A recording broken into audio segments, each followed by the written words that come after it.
Welcome to another installment of Deconstructing Babylon, where we discern the signs and symbols of the mystery religion of Hollywood Babylon. I'm the discerning Clerk, and I use a biblical framework to deconstruct my favorite movies from the 90s. Today's selection, The Usual Suspects, used to be my all-time favorite movie and held that spot for many years. I suppose I could say it was my last favorite movie, because no movie could ever take a top spot in my heart again. The Usual Suspects was released in 1995 and wasn't just my favorite movie, but featured my favorite Hollywood actor, Kevin Spacey. Unsurprisingly, the Video Movie Guide gives it 5 stars, which makes it the first 5-star movie I've reviewed on the channel. When 5 career criminals are picked up by the New York City police for a lineup, they decide to make use of their chance meeting and pull off a big job. They do well together until a shadowy crime figure decides they ought to work for him. Wild, crazy, gripping movie with terrific performances, assured direction, and brilliant writing. Bet you can't watch it just once. Rated R. Here's the thing about this deconstruction process. I have no idea what signs and symbols are going to be revealed. I have no preconceived notions about the symbolism despite seeing the movie several times before. I only know there will be something. Sometimes the movie is ruined forever. Other times it becomes more interesting. Either way, we try to have a good time. Now, let's get into The Usual Suspects. The opening credits roll over the sea at night, a vast people in darkness, out of which come our suspects. But the first image we are shown is a book of matches being lit, which serves to light the cigarette of lead, Dean Keaton, and then ignites a trail of fluid which is quickly pissed on and put out by Keyser Söze, the mysterious villain. I can't feel my legs. Keyser. Keaton takes 2 shots to the head by his hand, and there is but one witness. Thus, the stage is set for a mystery to be solved. Verbal Kint takes us back in time 6 weeks to New York City when our suspects first met. Dean Keaton, played by Irish actor Gabriel Byrne with an unconvincing American accent, is among them, and they're brought in for questioning regarding stolen weapons. The rest of the suspects are McManus, played by the now Christian Reformed Justin Bieber's father-in-law, Stephen Baldwin. He was a good guy. Crazy, though. Benicio del Toro plays Fenster, a partner of sorts to McManus. Kevin Pollak is Hockney, the explosives guy. Every heist team in a 90s movie needs an explosive guy. Keaton is the only one among them who isn't in the organized crime business anymore. Dean Keaton. Gone clean, huh? Say it ain't so. The suspects ruminate together while holding on what could possibly bring these men together. His name is Verbal. Verbal Kint. Verbal? Yeah. Roger, really. This movie works backward and forward to meet at the truth in the middle. 6 weeks ago, the suspects met in a lineup. Today, all but one are dead. Only Verbal survived, and he had already struck an immunity deal on all judicial levels. I'm telling you, the sky is protected from up on high by the Prince of Darkness. Last I checked, the Prince of Darkness does not have his throne on high. Special Agent Dave Kuyan wants to question Verbal despite his immunity as one of the 2 survivors of the explosion that opened the film. But there's a lot more to his story, believe me. There is a matter of the other survivor and witness, Hungarian-speaking burn victim in the last moments of his life. What? Keyser Söze! Kuyan believes Verbal knows more than he's already shared and intends to finagle some information from him before he's released to freedom. Kuyan has been on Keaton's case for years, believing the reformed businessman was only a front for the corrupt cop he once was and an accomplished criminal he became. Anyway, the cops wouldn't let him go legit. But Keaton's dead now, so it's giving vendetta. I'm smarter than you. And I'm going to find out what I want to know. Verbal takes us back to 6 weeks ago when the suspects are released from the bogus lineup. Keaton comes to a crossroads and decides that he'll never be able to be a legitimate businessman in New York because of his name and reputation. So rather than, say, move out of the city and start his life somewhere else or go by an alias, he is rather convinced to join the suspects on a job. They won't take me unless you go.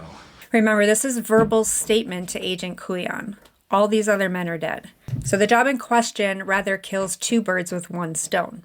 It pays well, and it's an attack on the corrupt officers of the NYPD, whose services are easily bought by visiting criminals. They even had their own business cards. Their plan is easily pulled off, and their cooperation in providing evidence to internal affairs is successful in cleaning house, so to speak. Within a few weeks, 50 more cops went down with them. Sounds like righteous judgment to me. Back to the present day, the Hungarian survivor has information about the boat explosion and the $91 million in dope that was never there. But not dope, people. The lone survivor is afraid for his life. Who's the devil? Keyser Söze. And he proceeds to give a description of the devil to the police sketch artist. Meanwhile, Agent Kuyan puts the squeeze on Verbal about Dean Keaton. Kuyan doesn't believe Keaton is truly dead, as he's faked his death in the past. The man he describes is very far from the composed, stoic, wannabe businessman we are shown throughout. He says Keaton is the only one smart enough and fearsome enough to pull off a gem heist that also took down his former corrupt colleagues. So Verbal gives him the name of a lawyer, Kobayashi. Convince me. And tell me every last detail. Verbal says that the suspects had to fly to California to fence the stolen gems, where they get offered another job from the contact Redfoot. More stolen gems from a competitor and cash to boot. But it's neither cash or gems, it's drugs. And Redfoot deflects to the same lawyer Verbal has name-dropped to Agent Kuyan. Called me last night. He says he wants to meet you guys. Back to the present, the two witnesses and their respective agents come together to corroborate the statements. Who's Keyser Söze? Verbal gets back to the story, the suspects in LA, and the lawyer, Kobayashi. I work for Keyser Söze.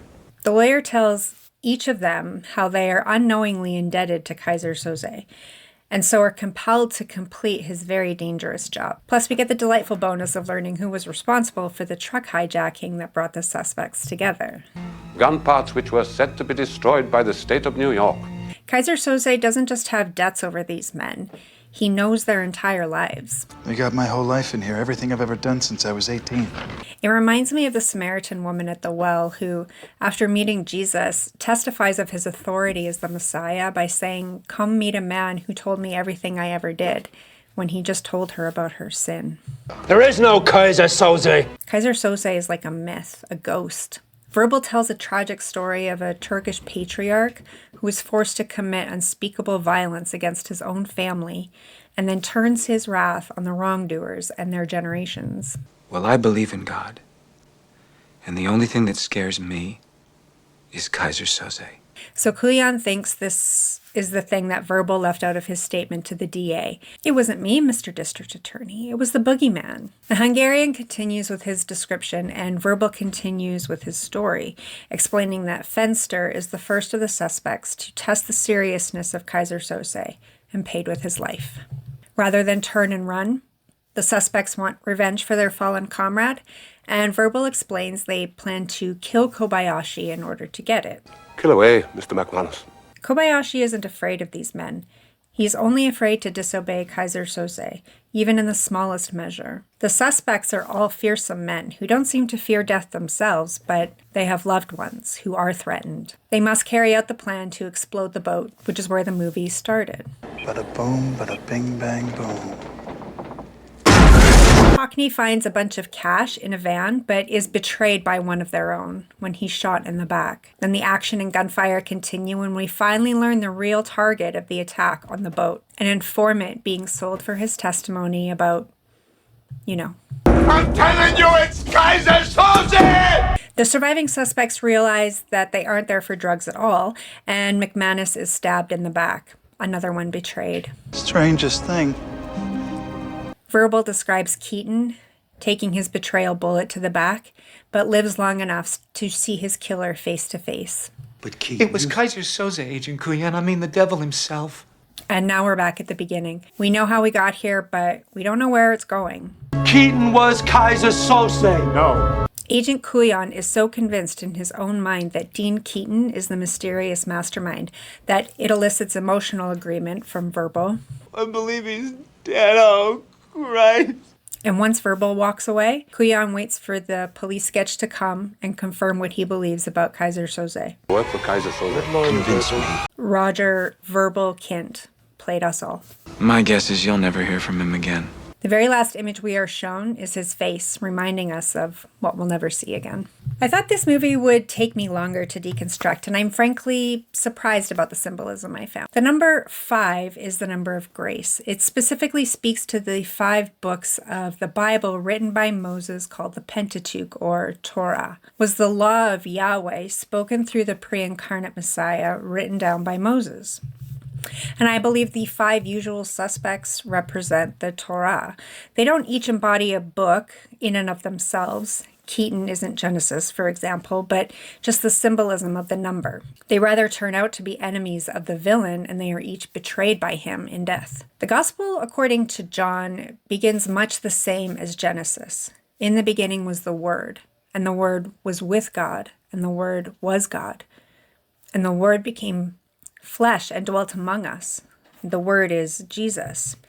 He is called many things in the Old Testament, but the Word is very unique. The spoken word of God through whom all things were created. And another way of saying spoken word is verbal. Verbal Kint, the man with the plan. The one everyone underestimated. His plan all along was pointing to another, but still himself.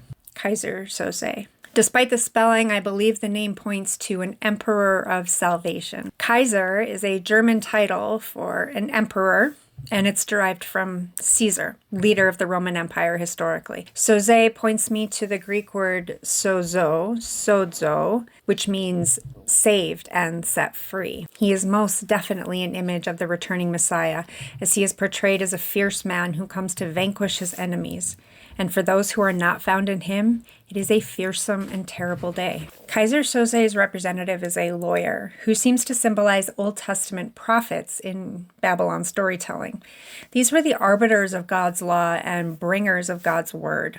Kobayashi, though not his name, is obedient and faithful only to his employer. Many times in the Gospels, we see the scribes and Pharisees questioning Jesus in order to trap him about the law. That's how I see the interrogation with Agent Coulion. He thinks he knows the answers to his questions, but he has no idea. He thinks he can trap this man who speaks with such authority, but he can't. It's actually a bit wild to me to think this symbolism was here all along. And to be honest, it's comforting to know that even 30 years ago, I already had the seeds of discernment. Thank you so much for enduring to the end. Give it a thumbs up if you liked it and a thumbs down if you didn't. Subscribe if you want to, but don't follow me. Follow the one who saves you. And until next time, keep looking up.